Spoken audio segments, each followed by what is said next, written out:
नमस्कार प्यारे बच्चों। बहुत बहुत स्वागत है आपका अपने YouTube channel NCERT study point पे। और मेरा नाम है अर्जुन। ठीक है, तो आगे चलते हैं। प्यारे बच्चों, आज का जो हमारा वीडियो है, आपको पता होगा कि हमारा सातवां सातवां अध्याय जो हमारा था वो चल रहा था और उसका नाम था परिवहन और संचार। इसका ये पार्ट सेकंड है। लास्ट हमारा वीडियो है चैप्टर का परिवहन संचार का, जो कि आपके सेकंड बुक का है, क्लास 12। ठीक है, तो हमारा जो चैप्टर है समाप्त हो जाएगा। अगर आपने पार्ट वन की आपने तो आप हमारे चैनल पे जाओगे, ऑप्शन दिखेगा, वहाँ पे आप जाकर देख सकते हो सभी प्रकार के वीडियो, यानी सभी आपके जो चैप्टर्स की वीडियो मैं करवाता हूँ, चैप्टर पढ़ाता हूँ, उसका जो वीडियो होता है ना वो आपको वहाँ पे मिल जाए। और सब्सक्राइब जरूर करें। 1 मिनट आप 2 सेकंड के लिए आप वीडियो को पॉज करो, फिर आगे आप सब्सक्राइब कर सकते हो, आपका बहुत। और ग्रुप आप ज्वाइन करो। हमारा ग्रुप टेलीग्राम ऐप पर है, नाम आपके सामने लिखा हो। आपने मुझे इंस्टाग्राम पे फॉलो नहीं किया तो आप तुरंत जाके वहाँ फॉलो कर लो, नाम आप सभी के सामने लिखा हुआ है। और बदले में आपकी कोई भी क्वेरी आपको पूछ, तो आप मुझसे वहाँ पे पर्सनली, तो वो रास्ता आपके लिए हमेशा के लिए खुला। और विषय सूची देख लो आप। हम अपने 7वें अध्याय पे चल रहे हैं, तो आगे बढ़ते हैं। टॉपिक देख लो आप। इतने टॉपिक हमारे आज हम 9 से लेकर 15 तक के जो टॉपिक है ये आज हम समझने वाले हैं। मैं आपको टॉपिक वाइज पढ़ाता हूँ और बाकी आप नोट बनाना चालू कर दो। मैंने आपको पार्ट वन में कहा था, आप बना भी रखे होगे। ठीक है, तो आज आप 9 वाले टॉपिक से लेकर 15 तक का जो टॉपिक है ये आप नोट्स बनाना। और मुझे यकीन है, भरोसा है कि आपने 1 से लेकर 8 तक के जो हमारे टॉपिक का जो नोट्स है आपने बना लिया था और आप वीडियो का इंतजार कर रहे थे कि अगला जो वीडियो कब आएगा। तो आप जो है, हमारा जो वीडियो है वो आ चुका है। तो आप 9 से लेकर 15 तक के जो टॉपिक है आप नोट्स बना सकते हो। आप शुरू कर लो, आप मेरे वीडियो को भी देख सकते हो और नोट्स बना सकते हो, और बाकी आप अपने बुक लेकर बैठ सकते हो। पहले हम समझते हैं जल परिवहन। परिवहन मतलब क्या होता है? वही एक जगह से दूसरी जगह ले जाने वाला साधन, सुख परिवहन कहते हैं। जल मतलब क्या होता है? पानी, यानी पानी के ऊपर ले जाने वाली जल सुख सुख को कहते हैं जल परिवहन। शिप हो गया हमारा, या फिर जहाज हो गया, कुछ भी हो, तो वही हम कहते हैं उसको जल परिवहन। ये देख सकते हो फोटो, ये जल है, ये परिवहन है। इन दोनों के मिक्स क्या बना? जल परिवहन। तो बहुत ईजी है। देखो, भारत में जल मार्ग यात्री तथा माल वहन दोनों के लिए परिवहन की महत्वपूर्ण विधा है। ठीक है, यह परिवहन का सबसे सस्ता साधन है तथा भारी एवं स्थल सामग्री के परिवहन के लिए सर्वाधिक उपयोग आता है। सबसे अहम भूमिका जो है तो हमारा यहाँ पे जल मार्ग भी आता है। मान लो आपके घर के पास इतना लंबा नदी है, तो अब तैर के तो जाओगे नहीं, कहीं ना कहीं जहाज चाहिए। जल परिवहन के कुछ प्रकार हैं, इनको हम प्रकारों में बांटते हैं। वो प्रकार कौन कौन को आप समझो। अब देखो, ये आपका जो है एनसीईआरटी का कटिंग है, पहला देख लो आप, ये दूसरा। अब ये कटिंग मैंने पूरा नहीं ले रखा, दो काम का चीज है उसका मैंने कटिंग ले रखा है। ये दूसरा हमारा हो जाएगा प्रकार, ये पहला हमारा प्रकार हो जाएगा। ठीक है, तो हम पहले प्रकार को समझते हैं। रेल मार्ग जो हमारा पहला है, अंतःस्थलीय जल मार्ग। जल मतलब जो हमारे जिले के आसपास जो होते हैं, नदी, छोटे मोटे बात करते हैं। तो रेल मार्ग के आगमन से पहले यह परिवहन की प्रमुख विधा थी। हालांकि इसे रेल व सड़के परिवहन के साथ कठिन प्रतियोगिता का सामना करना करना पड़ा। के अतिरिक्त नदियों के जल को सिंचाई हेतु बांट देने के कारण के मार्गों के अधिकांश भाग जो है वो नौ संचालन के योग्य नहीं रहे हैं। इस समय भारत में 14,500 किलोमीटर लंबा जल मार्ग नौकायन हेतु हेतु जो है उपलब्ध है, जो देश के परिवहन में लगभग 1% दान देता है। इसके अंतर्गत क्या होता है कि जो नदियां हैं, नहरें हैं, जो जल हैं, जो सड़कें हैं, कैसा है, जो वर्तमान में 5,645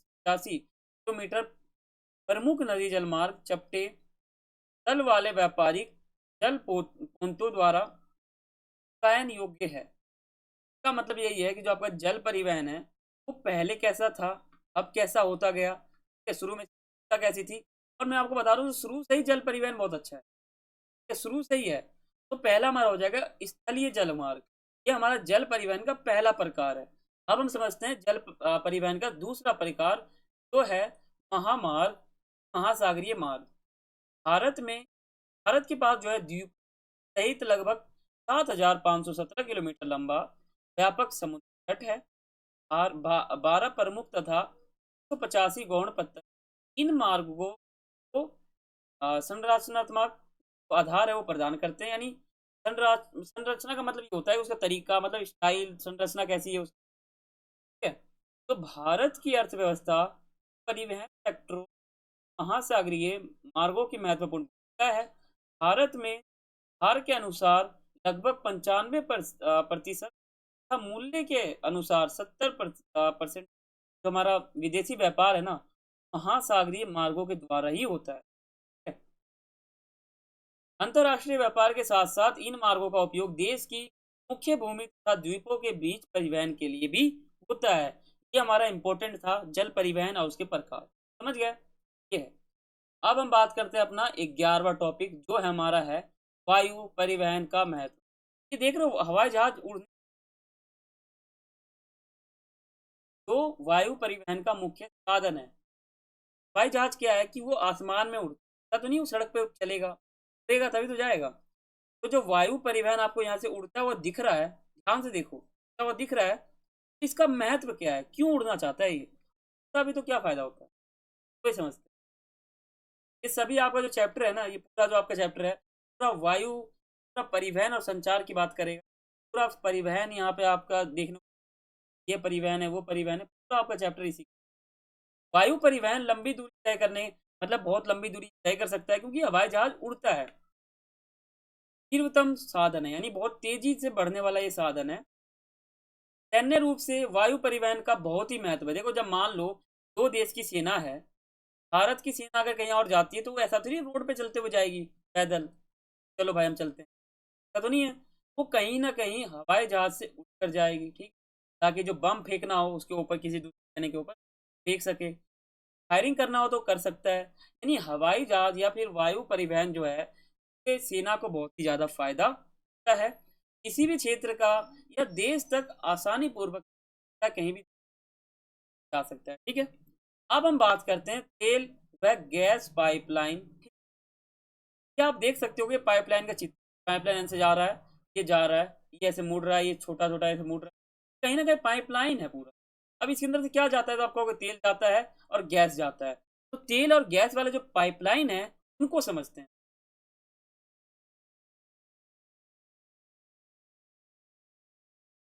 देखो, पाइपलाइनें गैसों एवं तरल पदार्थों की के लंबी दूरी तक परिवहन हेतु अत्यधिक सुविधाजनक एवं सक्षम परिवहन प्रणाली है। प्रणाली का मतलब होता है तरीका, ठीक है। यहाँ तक कि इनके द्वारा ठोस पदार्थ को घोल या गाढ़ा बदलकर परिवाहित किया जाता है, जा सकता है। एक तरह से पेट्रोलियम एवं प्राकृतिक जो गैस मंत्रालय है ना, उनकी जो शासन है के अधीन स्थापित की गई थी, क्या लिमिटेड, ओ आई एल, ये इसका फुल फॉर्म मतलब ओ आई एल है। ये क्या किया था, कच्चे तेल एवं प्राकृतिक जो गैस है ना, उसका अन्वेषण किया था, उत्पादन और परिवहन संकलन किया था। इसे 19 एक कंपनी के रूप में सम्मानित किया गया, यानी नाम इसका दिया गया है कंपनी के रूप में, ठीक है। ये है। अब हम थोड़ा आगे समझते हैं इसी। एशिया की पहली 11,157 किलोमीटर लंबी देश पारीय पाइपलाइन है, असम के नहर का करिटिया तेल क्षेत्र में, वहां से जो है बरौनी के तेल उदक कारखाने तक निर्माण IOL ने किया था। लंबाई की बात करें तो इतनी है। और इसे 1966 में क्या किया गया कि और आगे तक इसका विस्तार, मतलब विस्तार किया गया, कानपुर तक ये फैल गया था। और इंडिया लिमिटेड की स्थापना जो है 1984 में सार्वजनिक के उपक्रम के गैस के परिवहन, प्रसंस्करण और के जो आर्थिक उपयोग के लिए इनका जो है विपणन करने के लिए किया जाता था।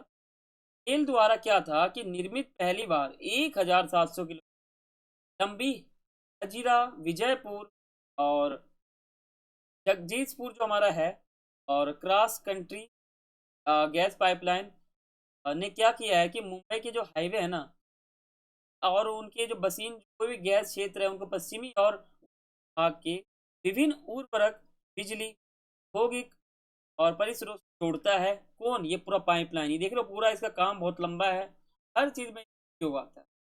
देखो आपने पार्ट 1 देखा होगा, तो मैंने आपको शुरू बता दिया था। हम अभी जो है अपना परिवहन शुरू कर रहे हैं। क्या कहा मैंने? पार्ट 1 वाले वीडियो जब मैंने शुरू किया था, मैंने आपको बता दिया था कि अभी हम जो है परिवहन, तो अभी जो है हमारा परिवहन समाप्त हो गया है। ठीक है, पूरा समाप्त हो चुका है। तो अब हमारा टॉपिक शुरू होता है संचार का। अब हम जो भी समझेंगे वो संचार के ऊपर समझेंगे।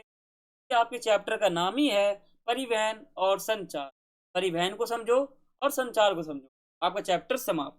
ठीक है, यहाँ से हमारा संचार शुरू हो जाता है। इससे पहले जो भी मैंने आपको बताया वो सभी परिवहन से संबंधित था।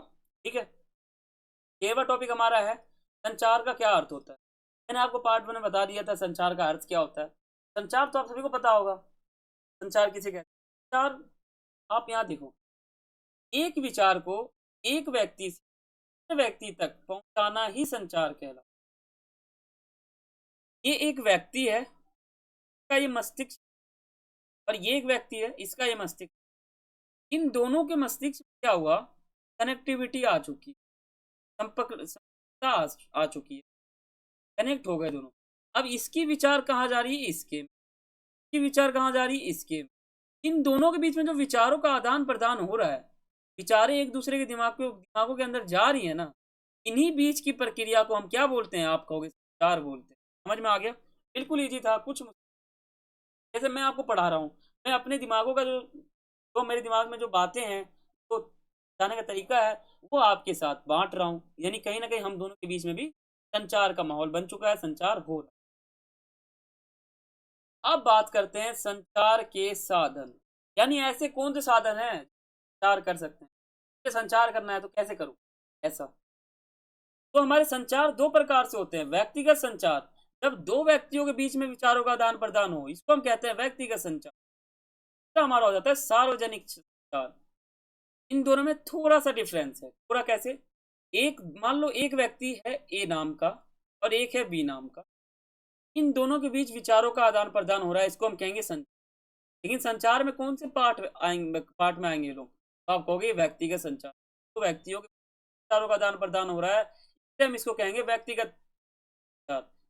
लेकिन अगर वही एक व्यक्ति है, लेकिन यहाँ 50 व्यक्तियों के बीच विचारों का आदान प्रदान कर रहा है, मान लो 50 यहाँ पर है, 50 यहाँ पर, इन दोनों के बीच में क्या हो रहा है? विचारों का आदान प्रदान कहीं ना कहीं हो। तो जो ये लोगों के बीच में आदान प्रदान हो रहा है, तो कहेंगे सार्वजनिक संचार। का मतलब है विचारों का आदान प्रदान, व्यक्तिगत यानी व्यक्तियों, और सार्वजनिक यानी पूरी समाज के बीच में विचारों का आदान प्रदान करना। तो क्या हो गया हमारा? सार्वजनिक संचार, यानी समाज में लोगों के साथ बातचीत करना। ठीक है, अपने बातों को समाज के अंदर फैलाना, इसी को कहते हैं हम सार्वजनिक। समझ गए? अब मुझे लगता है आप समझ गए। सार्वजनिक संचार और व्यक्तिगत संचार को समझते हैं। व्यक्तिगत संचार में क्या हो गया? हम टेलीफोन का उपयोग करेंगे। मान लो मुझे आपसे कुछ काम है, मैंने आपका नंबर डायल किया और आपको फ़ोन लगाया और मैंने आपसे बातें कर ली। क्या हुआ? हमने फ़ोन के जरिए एक दूसरे से बातें कर ली। तो ये क्या हो गया? हमारा व्यक्तिगत संचार। यानी टेलीफोन एक ऐसा साधन है जिससे हम दो व्यक्तियों के बीच में बातें कर सकते हैं। ठीक है, टेलीग्राफ ये भी हमारा इंपॉर्टेंट है। क्या होता है? दोनों व्यक्तियों के बीच बातें कर सकते हैं। मैं तो ये जो हमारे साधन मैं आपको बता रहा हूँ ना व्यक्तिगत संचार में, ये तो दो व्यक्तियों के बीच में संचार करता है। लेकिन जब हम सार्वजनिक की बात करेंगे ना, ये तो पूरी दुनिया में संचार करता है। देखो ईमेल क्या हो गया? मान लो मुझे आपसे कुछ काम है, मैंने आपको ईमेल में मतलब मेल कर दिया मैंने आपको, कहीं ना कहीं हमारे विचारों का आदान प्रदान हो गया।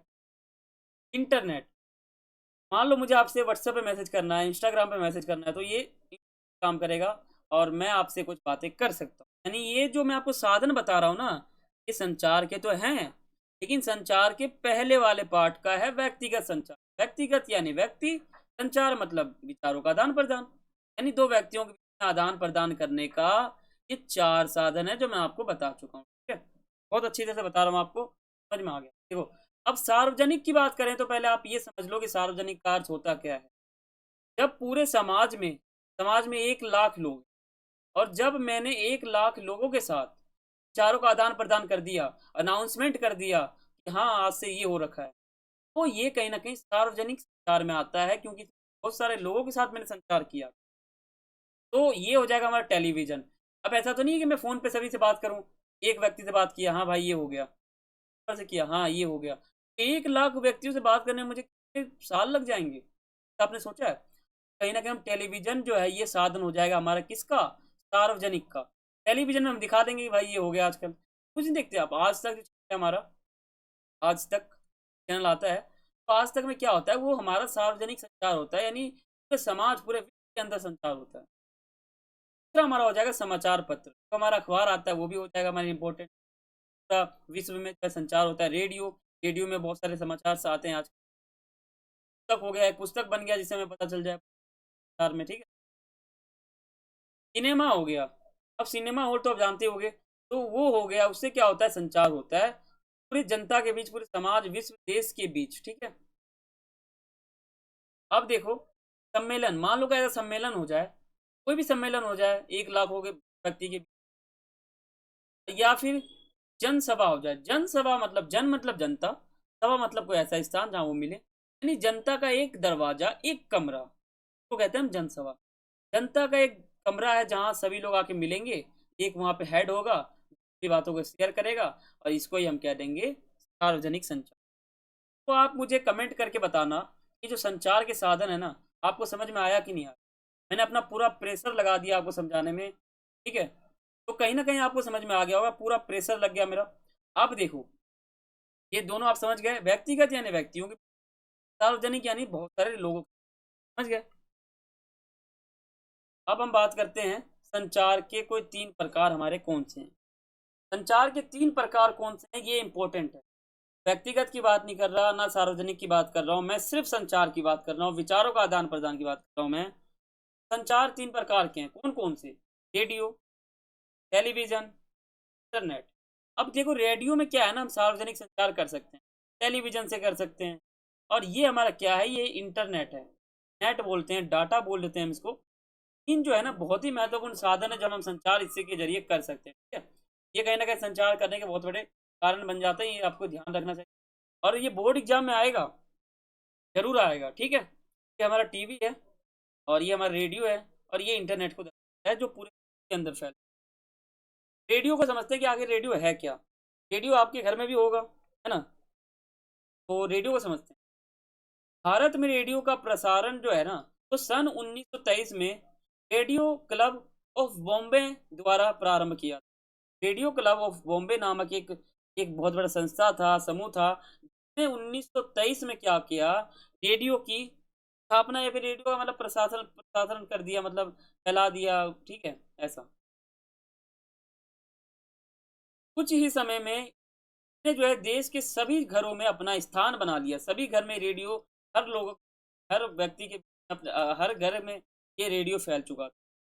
1936 में क्या हुआ कि ऑल इंडिया रेडियो ने ना इसको बदल दिया, बदल के क्या नाम रख दिया, फिर 1957 में क्या कर दिया, रेडियो को आकाशवाणी नाम से में बदल दिया। ऐसा नहीं रेडियो में क्या, आकाशवाणी, एफएम, एमओ कुछ नाम बोलते हैं इसमें। तो 1957 में क्या किया कि ऑल इंडिया जो रेडियो था ने अपना नाम बदल दिया, या फिर आकाशवाणी रख दिया। अभी भी आप रेडियो सुनोगे नाम आएगा आकाशवाणी, एफएम ओ जैसा बोलता है नाम, वो आ सकता है, ठीक है। अब बात करते हैं टेलीविजन, टीवी। आजकल के ज़माने में एलसीडी भी आ चुका है, टीवी को कहीं ना कहीं समझते हैं। सूचना के प्रसार और आम लोगों को शिक्षित करने में टेलीविजन प्रसारण का अत्यधिक प्रभावशाली दृश्य है, माध्यम के रूप में है। यानी लोगों करने के लिए टेलीविजन अहम भूमिका निभाता है।